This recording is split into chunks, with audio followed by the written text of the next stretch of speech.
चलता रहूँगा पथ पे चलने में माहिर बन जाऊँगा, चलता रहूँगा पथ पे चलने में माहिर बन जाऊँगा, या तो मंजिल मिल जाएगी या तो अच्छा मुसाफिर बन जाऊँगा।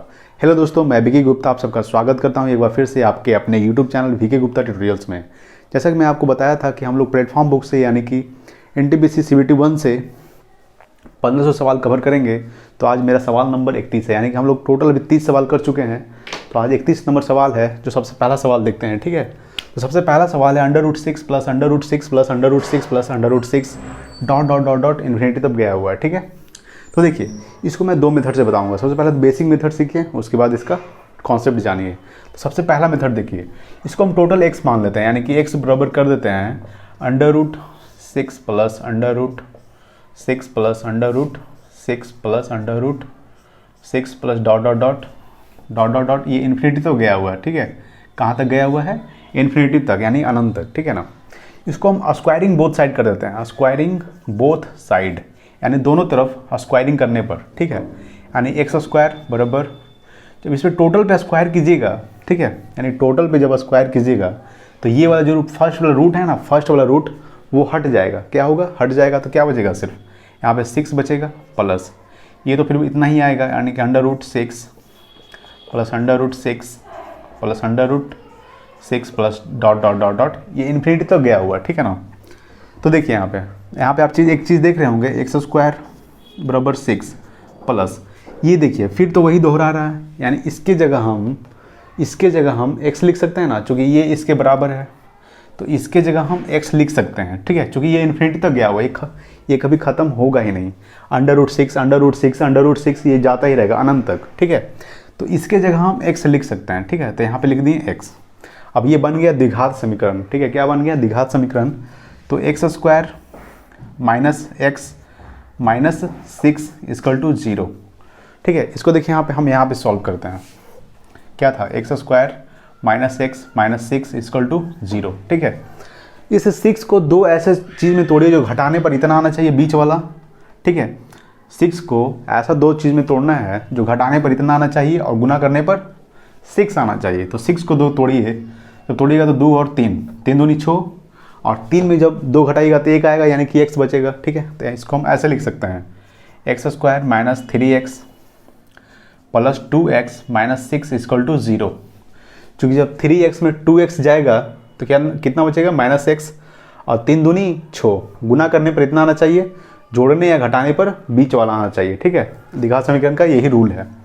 ठीक है, तो इसको हम यहाँ क्या कॉमन ले लेते हैं, x। ये दोनों में x कॉमन है तो x कॉमन लीजिएगा, तो x माइनस 3 बचेगा प्लस यहाँ पे भी देखिए कुछ कॉमन है, यहाँ पे 2 कॉमन है तो 2 कॉमन लीजिएगा तो x माइनस 3 बचेगा इक्वल टू 0। ठीक है, कैसे बचे आप देख लीजिए, जब 2 कॉमन लीजिएगा तो x 3 दूनी 6। ठीक है, यहाँ पे x कॉमन था, आप देखिए x माइनस 3 कॉमन है दोनों में, तो x माइनस 3 कॉमन ले लेते हैं। जब x माइनस 3 दोनों में कॉमन है तो कॉमन ले लेते, क्या बचा? x प्लस 2 बचा। ठीक है, x प्लस 2 इक्वल टू 0। अब देखिए x माइनस 3 एक बार 0 के बराबर करेंगे, फिर x प्लस 2 एक बार 0 के बराबर करेंगे। यहाँ पे क्या आ गया? 3, यहाँ पे x बराबर -2, एक वैल्यू -2 आया और एक 3 आया। तो हमको माइनस में वैल्यू नहीं लेना है। ठीक है, माइनस में नहीं लेना है, हमको प्लस वाला लेना है। तो यानी x का मान कितना आ जाएगा? 3। ये जो इसका मान निकलेगा, ये जो आएगा इसका कितना आ जाएगा? यहाँ पे इसका आंसर आएगा 3। ठीक है, क्या आएगा? ये मेरा आंसर हो गया। ये तो हो गया फर्स्ट मेथड। ठीक है, ये तो मेरा फर्स्ट मेथड हो गया। अब इसको हम सेकंड मेथड से देखते हैं। ठीक है ना, ये आप यहाँ पे नोट कर सकते हैं। ठीक है, यहाँ पे x मान ली, यहाँ पे स्क्वायरिंग बोथ साइड कर दी, यहाँ पे दिखा समीकरण के इसको तोड़ दिए। अब इसका सेकंड मेथड देखते हैं। इसका आंसर कितना आया था? 3। ठीक है, देखिए इसका आप सेकंड मेथड, भागिए मत, बने रहिए अंत तक। ठीक है, देखिए वीडियो को ज़बरदस्त तरीके से। अगर आप मेरे फर्स्ट वीडियो तो प्लीज़ लाइक कीजिएगा, शेयर कीजिए, सब्सक्राइब कीजिए। तो देखिए इसका सेकंड मेथड देखते हैं। सेकंड मेथड ये है कि जब भी ऐसा सवाल दे और बीच में प्लस वाला रहे। ठीक है, देखिए सवाल माइनस वाला पूछता है, बीच में माइनस रहेगा, प्लस रहेगा, माइनस रहेगा, प्लस रहेगा, लेकिन यहाँ पे सिर्फ प्लस है, वो भी अंडर रूट में है और इन्फिनिटी तक है। ठीक है, तो इसको अब इस 6 को ऐसे 2 बराबर भागों में बांटना है कि गुना करने पर 6 आना चाहिए। ठीक है, गुना करने पर 6 आना चाहिए और दोनों बीच का जो अंतर होगा वो 1 होना चाहिए। तो इसको हम 2 और 3 में तोड़िएगा। ठीक है, 2 और 3 में, जब 2 और 3 में तोड़िएगा, 3 दूनी 6, गुना करने पर 6, और दोनों का बीच का डिफरेंस हमेशा 1 होना चाहिए। कितना होना चाहिए? 1। 1 इसलिए होना चाहिए, 1 होना चाहिए इसीलिए, ठीक है, क्योंकि इन दोनों का बीच का डिफरेंस 1 होना चाहिए। और इसको हम देखिए, जब भी प्लस में रहे, ठीक है ना, तो वो मेरा बड़ा वाला आंसर हो जाएगा, यानी कि 3। ये मेरा क्या हो जाएगा? आंसर। अगर यहाँ पे माइनस रहता, माइनस अगर यहाँ पे माइनस रहता, -6 यानी कि -6, ठीक है, तो यहाँ पे हम क्या लेते? यहाँ पे ये मेरा आंसर हो जाता। यानी कि सबसे बड़ी वाली जो संख्या हुआ वो मेरा आंसर हो जाएगा, प्लस रहेगा तब, ठीक है। जब प्लस रहेगा तो मेरा बड़ी वाली संख्या आंसर हो जाएगा, अगर माइनस रहेगा तो मेरा छोटी वाली आंसर हो जाएगा, ठीक है ना, समझ रहे होंगे। तो बात ये था कि जो संख्या है उसको 2 ऐसे तोड़ना है कि दोनों का बीच में डिफरेंस 1 हो और गुना करने पर वो संख्या प्राप्त हो। तो डिफरेंस दोनों का 1 था और गुना करने पर 6, इसलिए मेरा ये आंसर हो गया 3। उतना मेरा करने की ज़रूरत नहीं था, द्विघात समीकरण तोड़ने की ज़रूरत नहीं था, ठीक है। तो मेरा कितना आंसर आ रहा था? 3, ठीक है। एक और हम आपको दे देते, जैसे कि देखिए यहाँ पे अंडर रूट ले लीजिए 12, अब माइनस में लेते हैं, ठीक है। Under root 12 minus under root 12 minus dot dot dot dot infinity तक है, देखिए क्या होगा। तो देखिए इस 12 को 2 बराबर ऐसे भागों में तोड़िए, ठीक है। तो तोड़िए, 3 चक 12 यानी 3 गुने 4 कीजिएगा तो 12 आएगा, और इन दोनों के बीच डिफरेंस कितना होना चाहिए? तो 1 होना चाहिए, ठीक है। तो दोनों के बीच का डिफरेंस कितना है? 1, इसलिए इसका आंसर क्या हो जाएगा? 3 हो जाएगा, चूँकि माइनस में है। अगर प्लस में रहता, अगर बीच में प्लस रहता तो ये मेरा आंसर हो जाता, माइनस है तो इसलिए ये मेरा आंसर है, ठीक है। 3 समझ गए होंगे। तो चलिए अगला सवाल देखते हैं, 32 नंबर सवाल। नेक्स्ट है 32 नंबर सवाल, ठीक है। 32 नंबर सवाल बोल रहा है, यदि p बराबर 101 हो तो under root p into p square minus 3p plus 3 minus 1 का मान क्या होगा, ठीक है। इस सवाल को बताने से पहले मैं एक फार्मूला बताता हूँ, आपको पता होना चाहिए। a माइनस बी का होल क्यू क्या होता है? a माइनस बी का होल क्यू होता है A cube minus B cube minus 3ab into A minus B. क्या होता है? A cube minus B cube minus 3ab into A minus B. इसी को आप एक फार्मूला और बना सकते हैं, A cube minus B cube minus 3a square B minus minus plus 3ab square, ठीक है। चूँकि देखिए इस 3 माइनस 3ab को इस दोनों में गुना करना है, तो सबसे पहले a में गुना कीजिएगा, तो 3a square B minus 3a square B minus minus plus 3ab square, ठीक है। तो a माइनस बी का होल क्यू का 2 फॉर्मूला है, A cube minus B cube minus 3ab into A minus B, A cube minus B cube minus 3a square B plus 3ab square, ठीक है। इसको आप नोट कर सकते हैं, ठीक है ना। तो देखिए इस फॉर्मूला में वही है, ये अंडर रूट यहाँ पे है, तो देखिए इसको आप बनाते हैं, इस p को टोटल में मल्टीप्लाई कर दीजिए, तो क्या होगा? जब मल्टीप्लाई कीजिएगा तो पी क्यू हो जाएगा minus 3p P square plus 3p, ये -1 तो -1 रहेगा ही, ठीक है। तो देखिए यहाँ पे अंडर रूट हो गया। अब इसको हम फिर से देखिए यहाँ पे तोड़ते हैं, कुछ आपको दिख रहा होगा। अगर यहाँ पे 1 है, अगर 1 का क्यू हम चढ़ा दें तो कोई फ़र्क नहीं पड़ेगा, क्योंकि 1 का क्यू 1 ही होता है, ठीक है। तो देखिए यहाँ पे और एक बात और, यहाँ पे देखिए 3p स्क्वायर है, तो यहाँ पे क्या मल्टीपल है? यहाँ पे कुछ मल्टीपल है, 1 मल्टीपल है। जब 1 मल्टीप्लाई कीजिएगा तो इतना ही आएगा, अगर 1 क्यू कीजिएगा तो यहाँ पे वही आएगा, ठीक है। यहाँ पे देखिए p माइनस 1 का होल क्यू का फॉर्मूला यहाँ पे आ रहा है।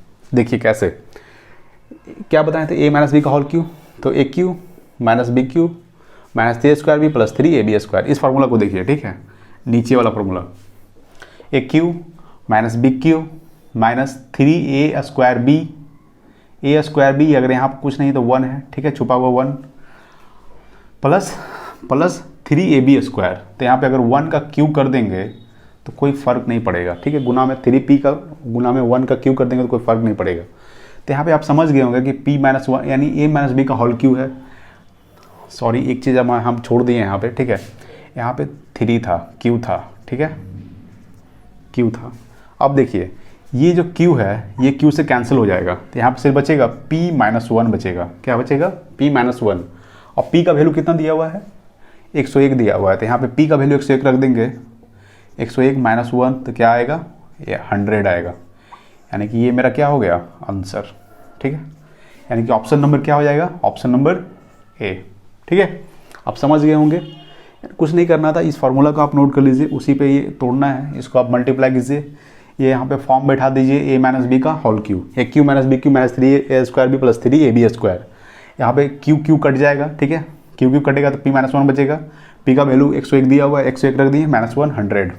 ये ऑप्शन नंबर ए। ठीक है, समझ गए होंगे। अगला सवाल देखते हैं, तो 33 नंबर सवाल। नेक्स्ट है 33 नंबर सवाल। ठीक है, 33 नंबर सवाल क्या बोल रहा है, 2 पर पावर 60, 3 पर पावर 48, 4 पर पावर 36 और 5 पर पावर 24। ठीक है, क्या है 24 में सबसे बड़ी संख्या क्या होगी। ठीक है, इन चारों में सबसे बड़ी संख्या क्या होगी। ठीक है, तो देखिए सवाल को बनाते हैं, इसको हम क्या कर सकते हैं, देखिए इसको हम कर सकते हैं 2 पर पावर 5 पर पावर 12 कर सकते हैं, क्योंकि जब मल्टीप्लाई कीजिएगा दोनों में तो 12 × 5 = 60। ठीक है, तो अब इसको देखिए 3 पर पावर 48 को क्या कर सकते हैं, 3 पर पावर 12।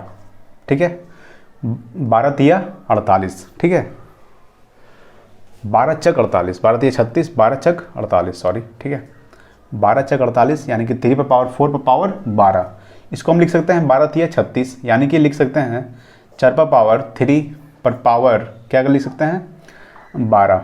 ठीक है, तथा यानी इसको हम लिख सकते हैं, क्या लिख सकते हैं 5 पर पावर 2 पर पावर 12, यानी कि 12 दूनी 24। जब दोनों मल्टीप्लाई होगा तो इतना ही आ जाएगा। अब देखिए 2 पर पावर 5 कितना होता है, 2 पर पावर 5 होता है 32। जब आप मल्टीप्लाई कीजिएगा 2 गुने 2 गुने 2 गुने 2 गुने 2, यानी जब किसी की पावर 5 है, यानी किसी जिस संख्या की पावर 5 हो तो उस संख्या को उतना बार मल्टीप्लाई करते हैं। तो 5 है तो 5 में मल्टीप्लाई 2 दूनी 4, 4 दूनी 8 और दूनी 16, 16 दूनी 32। ठीक है, तो क्या आ जाएगा 32, यानी 32 पर पावर 12। अब 3 पर पावर 4 है तो मल्टीप्लाई कर दीजिए, 3 गुने 3 गुने 3 गुने 3 4 बार, 3 तिया 9, 9 तिया 27, 27 तिया 81। देख लीजिए 27 तिया 81 आना चाहिए। 7 21 के एक हाथ में रहा, 2 3 दूनी 6 और 2 8। ठीक है, तो 81 यानी कि 3 पर पावर 4 81, 81 पर पावर 12। ठीक है, अब देखिए 4 पर पावर 3 है तो 4 चक 4, 4 चक 16, 16 चक 64। ठीक है, तो 64 पर पावर 12, 5 का स्क्वायर तो 25 पर पावर 12। अब इन चारों में देखिए, ठीक है, अब इन चारों में देखिए सबसे बड़ा कौन है। तो देखिए ये 32 पर पावर 12 है, ये 81 पर पावर 12 है, ये 64 पर पावर 12 है, ये 25 पर पावर 12 है। अब आप ही बताइए कि जब पावर सबका सेम हो और नीचे संख्या सब अलग अलग है तो जो सबसे बड़ी संख्या होगी वही मेरा आंसर होगा, यानी कि ये सबसे बड़ी संख्या है, यानी इस पर कौन है ये, यानी कि ये मेरा हो जाएगा सबसे बड़ी संख्या। ठीक है, तो सबसे बड़ी संख्या क्या पूछ रहा था, ये, यानी कि 3 पर पावर सबसे बड़ी संख्या आप लिख सकते हैं, सबसे बड़ी संख्या क्या हो जाएगा 3 पर पावर 48। ये मेरा क्या हो जाएगा आंसर। इसको आप सॉल्व करने के लिए ऐसे सॉल्व कर सकते हैं, अगर आप डायरेक्ट देखिएगा तो आप समझ में नहीं आएगा कि कौन सी बड़ी संख्या है। इसको आप जब तक तोड़िएगा नहीं तब तक समझ में नहीं आएगा। इसको हम तोड़ दिए थे। ठीक है, 12 × 5 = 60, 12 × 48, 12 × 36, 12 दूनी 24। तोड़ के आप कर लीजिएगा तो आंसर आ जाएगा। ठीक है, चलिए अगला सवाल देखते हैं, 34 नंबर सवाल। नेक्स्ट देखते हैं 34 नंबर सवाल, यानी 34 नंबर सवाल। ठीक है, सवाल है प्रॉफिट एंड लॉस है। देखिए 20 वस्तुओं का क्रय मूल्य 15 वस्तुओं के विक्रय मूल्य के बराबर है, तो लाभ प्रतिशत क्या होगा। ठीक है, यानी कि प्रॉफिट पूछ रहा है। जब भी लाभ या हानि होता है तो हमेशा क्रय मूल्य पे होता है, यानी कि कॉस्ट प्राइस पे। ठीक है, तो देखिए आप जानिए कि कॉस्ट प्राइस क्या होता है। कॉस्ट प्राइस यानी कि क्रय मूल्य। ठीक है, क्रय मूल्य। एक होता है सेलिंग प्राइस यानी कि विक्रय मूल्य। ठीक है ना, विक्रय मूल्य। प्रॉफिट यानी कि लाभ। आपसे प्रॉफिट परसेंट पूछेगा, सिर्फ प्रॉफिट पूछेगा, ठीक, कुछ भी पूछ सकता है। एक होता है लॉस, ठीक है, यानी कि हानि। बस इसी का खेल है। Cost price, selling price, profit, loss. Cost price क्रय मूल्य, सेलिंग प्राइस विक्रय मूल्य, प्रॉफिट।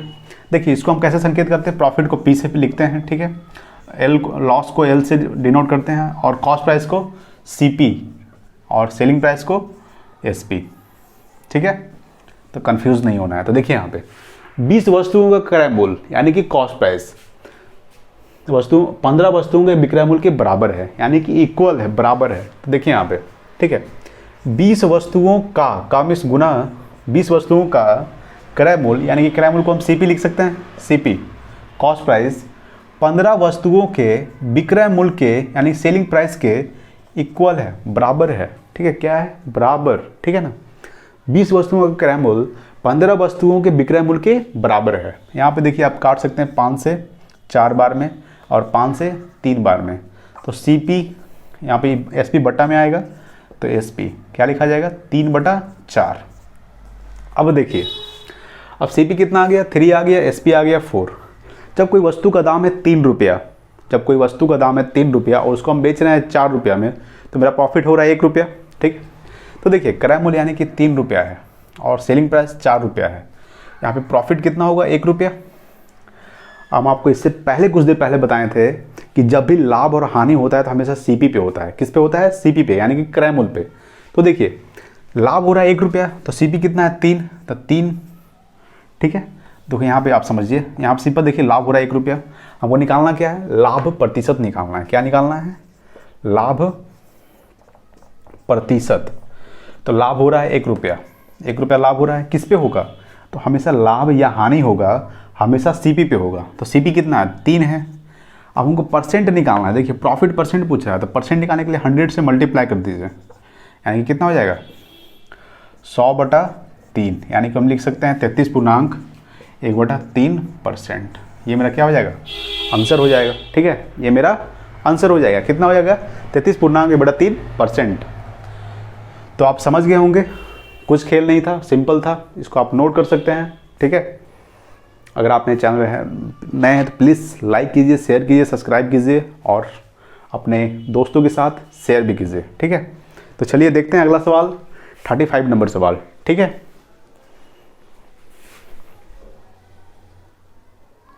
नेक्स्ट है 35 नंबर सवाल। ठीक है, देखिए सवाल बोल रहा है किसी परीक्षा में 42% विद्यार्थी हिंदी में, ठीक है, 42% विद्यार्थी हिंदी में तथा 52% अंग्रेजी में क्या हुआ, फेल हुआ।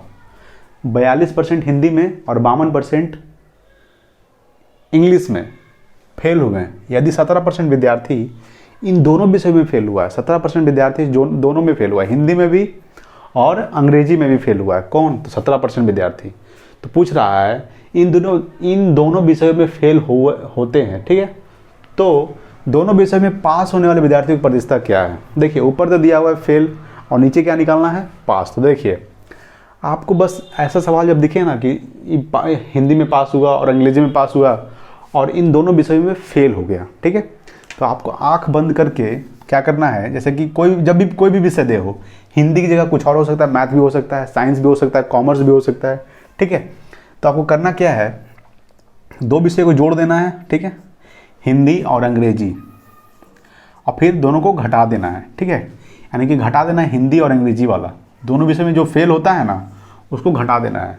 तो देखिए हिंदी कितना था, 42%, ठीक है, 42% और 52%। और जब दोनों विषय में कितना फेल हो रहा है, तो 17%। दोनों विषय में जब इसमें भी फेल हो रहा है 17% और इसमें भी फेल हो रहा है 17%, इसलिए इन दोनों में घटा देंगे 17%। ठीक है, तो दोनों हिंदी और इंग्लिश में फेल हो रहा था दोनों, तो 17% क्या कर दीजिए, माइनस कर दीजिए।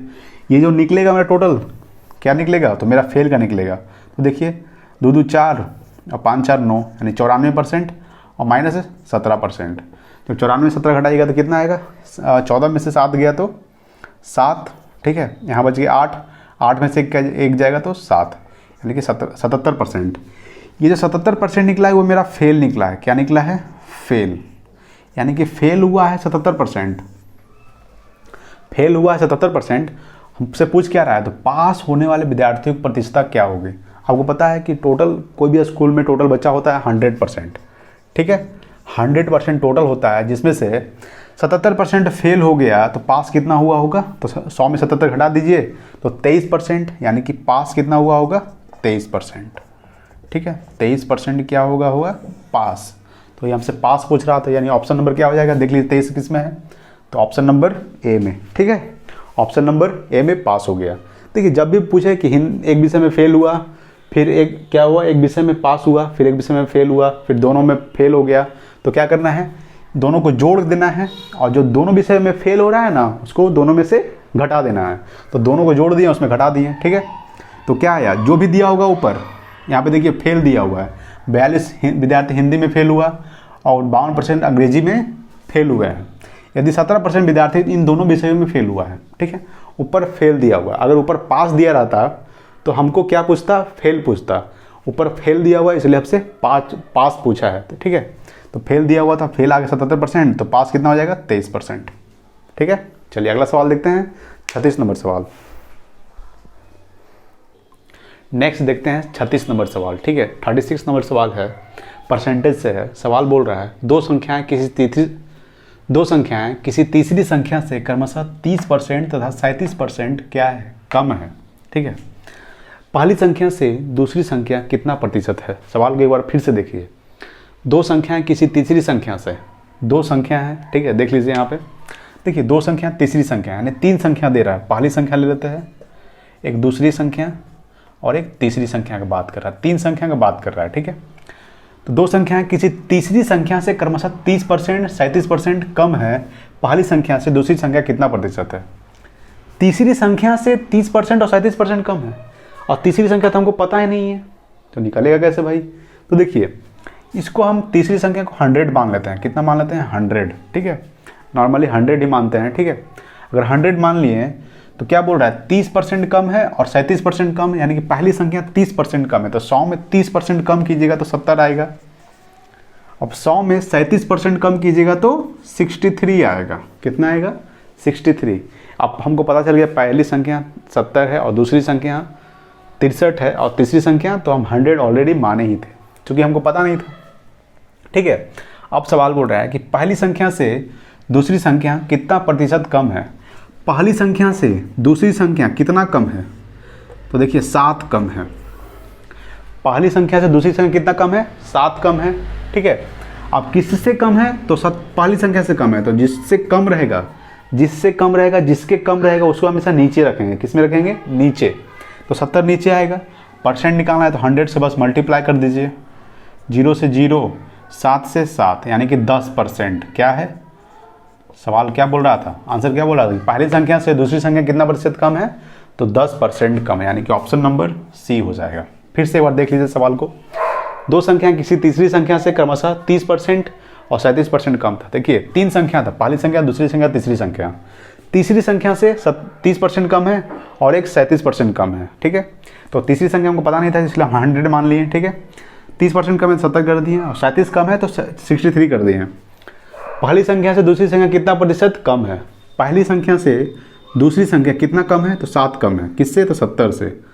अब प्रतिशत निकालने के लिए 100 से मल्टीप्लाई कर दिए, ठीक है। जब मल्टीप्लाई कीजिएगा तो 70%, ये क्या 10%, ये मेरा क्या हो गया आंसर, यानी कि ऑप्शन नंबर सी, ठीक है। नोट कर लीजिए। नेक्स्ट देखते हैं 37 नंबर सवाल। नेक्स्ट है 37 नंबर सवाल, ठीक है। 37 नंबर सवाल बोल रहा है दो संख्याएं 3:4 के अनुपात में है, ठीक है, तथा उनका जो लासा है यानी कि एलसीएम जो है, लोवेस्ट कॉमन मल्टीपल एलसीएम, ठीक है, कितना है, 180 है। तो पहली संख्या पूछ रहा है।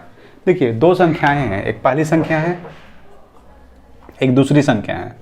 तो 3:4 अनुपात में दिया हुआ है, ठीक है, 3:4 है। और इन दोनों का जो लासा है ना, लासा यानी कि एलसीएम, आप ही बताइए 3 और 4 का एलसीएम कितना होगा। तो आप बोलिएगा सर 3 और 4 का एलसीएम 12 होगा। दोनों को मल्टीप्लाई कर देंगे, ठीक है। तो चलती है 12, यानी कि उनका जो लासा है कितना है, 180, लेकिन इन दोनों का लासा कितना आ रहा है, 12, यानी 12 का वैल्यू दिया है, ठीक है। लासा कितना आ रहा है, लासा एलसीएम कितना आ रहा है, 12, इन दोनों का एलसीएम 12 आ रहा है। तो 12 का वैल्यू 180 दिया है, कितना दिया है, 180। चूंकि उनका लासा कितना है, 180 है, तो 12 का वैल्यू 180, तो एक का वैल्यू कितना हो जाएगा, 180/12, ठीक है।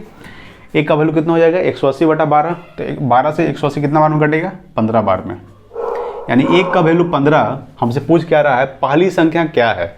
तो पहली संख्या क्या है, पहली संख्या 3 है। तो 3 का वैल्यू कितना हो जाएगा, 3 का वैल्यू हो जाएगा 15 × 3 यानी कि 45।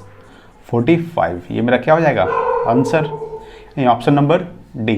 ठीक है, देखिए मेरे जो घर है ना वहाँ पे एक टॉफ़ी है, ठीक है, डॉग है, बहुत चिल्लाता है, ठीक है, इसीलिए थोड़ा साउंड आ रहा होगा। तो देखिए कितना आंसर आ गया 45, ठीक है ना।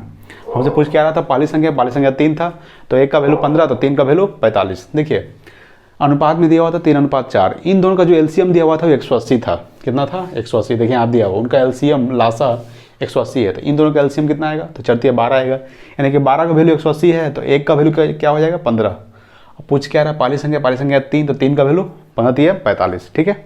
चलिए समझ गए होंगे। अगला सवाल देखते हैं, 38 नंबर सवाल, बने रहिए अंत तक। नेक्स्ट देखते हैं 38 नंबर सवाल, ठीक है। 38 नंबर सवाल है, टाइम एंड वर्क से है। सवाल बोल रहा है यदि ए एक काम को 12 दिनों में समाप्त कर सकता है, ठीक है, ए एक काम को 12 दिनों में समाप्त कर सकता है और बी उसी काम को 9 दिनों में समाप्त कर सकता है। 4 दिनों तक एक साथ काम करने के बाद दोनों काम छोड़ देते हैं, काम का कितना हिस्सा बाकी है, ठीक है। काम का कितना हिस्सा बाकी है वो हमसे पूछ रहा है।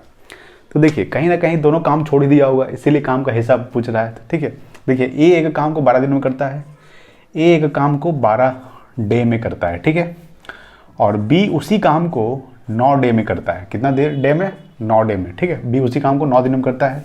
अब देखिए यहाँ से हमको इन दोनों में टोटल काम निकालना है, टोटल काम कितना है, इसलिए दोनों काम कर रहा है, ठीक है। जब दोनों टोटल काम निकालेंगे तो दोनों का एलसीएम लेंगे। चूँकि एलसीएम इसलिए लेते हैं क्योंकि जो बड़ी संख्या होती है इन दोनों संख्या से कटेगा, ठीक है। तो देखिए एलसीएम लेंगे तो 12 और 9 का एलसीएम कितना होगा, तो 12 और 9 का एलसीएम होगा 36, ठीक है। कितना होगा 36। अगर आपको एलसीएम निकालना नहीं आता है तो देखिए जो संख्याओं का आप एलसीएम निकाल रहे हो, सबसे जो बड़ी संख्या है उसका पहाड़ा पढ़िए। तो देखिए बर का 12 12 दूनी 24, 12 दिया 36, बर का 12 12 दूनी 24, 24 तो दोनों से इससे कट रहा है लेकिन इससे नहीं कट रहा है, 12 थी 36 दोनों से कट रहा है, इसलिए 36 मेरा क्या हो जाएगा एलसीएम होगा, ठीक है। तो 12 तिया 36, 9 चक 36, यानी ए एक दिन में 3 काम करेगा तो 12 दिन में 36 काम करेगा। बी अगर एक दिन में 4 काम करेगा तो 9 दिन में 36 काम करेगा। यानी कि जो निकलता है ये मेरा एफिशिएंसी है, ठीक है। ये मेरा एक दिन का काम है, यानी ए एक दिन में 3 काम करता है, बी एक दिन में 4 काम करता है, ठीक है। बी अगर एक दिन में 4 काम करता है तो 9 दिन में कितना काम करेगा 36 काम करेगा, ठीक है। तो वही बात है। अब देखिए बोल रहा था 4 दिनों तक एक साथ काम करने के बाद दोनों काम छोड़ देते हैं, ठीक है। अब दोनों का एफिशिएंसी कितना निकल गया 3 और 4, यानी कि एक दिन का काम करने का एफिशिएंसी है, ये जो है निकला है वो एक दिन का काम करने का एफिशिएंसी है। लेकिन 4 दिनों तक एक साथ काम करने के बाद दोनों काम छोड़ देते हैं। अब देखिए 4 3 7, 7 कितना दिन काम किया, तो 4 दिन काम किया, 7 28, यानी कि 28 काम पूरा हो गया, ठीक है। कितना काम कितना हो गया, काम 28 काम पूरा हो गया। अब शेष काम कितना बचेगा, शेष काम बचेगा, टोटल काम कितना था तो 36 था। अब 28 काम जब हो गया तो दोनों माइनस कीजिएगा तो कितना बचेगा 8, 36 में से 28 जाएगा तो 8 बचेगा, यानी शेष काम कितना बचा 8। अब शेष काम दोनों जब छोड़ देते हैं, काम दोनों छोड़ देते हैं, अब काम का हिस्सा पूछ रहा है, ठीक है। तो 8 काम बाकी है, कितना में 36 में से, ठीक है। हिस्सा पूछ रहा है, काम का हिस्सा, ठीक है। यहाँ देख लीजिए काम का हिस्सा कितना बचा, देख लीजिए यहाँ पे काम का हिस्सा बचेगा। 8 काम करना है अभी, कितना काम में से 36 काम से, ठीक है। यानी कि टोटल वर्क मेरा 36 था लेकिन अभी 8 काम और करना था, तो दोनों छोड़ कर चले जाता है। तो काम का हिस्सा पूछ रहा है कितना बाकी है, तो काट दीजिए 2 से, 4 से काट दीजिए, 4 दूनी और 9, यानी कि 9/2, 9/2 हिस्सा बाकी था, इसीलिए दोनों काम को छोड़ के चला गया। तो मेरा जो आंसर होगा वो मेरा होगा ऑप्शन नंबर बी, ठीक है। यानी काम का हिस्सा कितना बाकी है, तो 2/9, ठीक है। चलिए अगला सवाल देखते हैं। तो 39 नंबर सवाल, नेक्स्ट सवाल देखते हैं दोस्तों 39 नंबर सवाल, ठीक है। देखिए कैलकुलेशन का है, कभी कभी आपके एग्जाम में कैलकुलेशन का भी सवाल पूछ दिया जाता है, इसलिए आप कैलकुलेशन थोड़ा मजबूत कीजिए, जितना प्रैक्टिस कीजिएगा उतना आपके लिए सही रहेगा। देखिए मैथ एक प्रैक्टिस का चीज़ है, ठीक है। मैथ आप जितना प्रैक्टिस कीजिएगा आपका माइंड, आपका हाथ उतना स्पीड काम करेगा, ठीक है। तो देखिए सवाल क्या बोल रहा है, सवाल कुछ नहीं है, इसको आप तोड़िए पहले। तो देखिए इसको तोड़िए, पूर्णांक वाला है, 3 दूनी 6, एक 7, यानी दोनों गुना करते हैं, इसको ऊपर वाला को जोड़ देते हैं, 3 दूनी 6 1 7, यानी कि 7/3 माइनस 2 एकम 2 और एक 3, 3/2, ठीक है। ये हो गया ब्रैकेट में मल्टीपल 3/5 प्लस 5 एकम 5, 5 2 7/5, ठीक है। 7/5 डिवाइड है, भाग है, ठीक है। 3 दूनी 6 1 7/3। अब देखिए यहाँ पे एलसीएम लीजिए, कितना 6 का लीजिएगा एलसीएम, ठीक है। 3 दूनी 6, 3 से 6 कितना बार में, तो 3 से 6 2 बार में, तो 2 ऊपर मल्टीप्लाई कीजिएगा तो 7 दूनी 14 माइनस 2 से 6 कितना बार में, तो 2 से 6 3 बार में, ठीक है। तो 3 ऊपर मल्टीप्लाई कीजिए, 3 3 9 गुना 3/5 प्लस 7/5। अब देखिए ये भाग में है, जब इसको आप गुना में कन्वर्ट कीजिएगा तो संख्या चेंज हो जाएगा, 3 ऊपर चल जाएगा और 7 नीचे आ जाएगा, शायद आपको पता होना चाहिए, ठीक है। अब 14 में से 9 में से 14 गया तो 5 बचेगा, 5/6 गुना 3/5 प्लस 7/5। यहाँ से देखिए कैंसिल कर दीजिए आप, 7 से 7 कैंसिल, तो 3/5 बचेगा, कितना बचेगा 3/5। यहाँ देखिए 3 से 6 2 बार में, ये 5 से 5 कैंसिल, तो 1/2 प्लस 3/5। अब यहाँ पे देख लीजिए 5 दूनी 10, नीचे कितना आ जाएगा 10, ठीक है, नीचे 10 आएगा। तो 2 से 10 कितना बार में, तो 5 बार में, तो ऊपर 5, ठीक है। 5 से 10 कितना बार में, तो 5 से 10 2 बार में, तो 3 दूनी 6, 2 ऊपर मल्टीप्लाई जाएगा तो 6, यानी कि 6 5 11/10।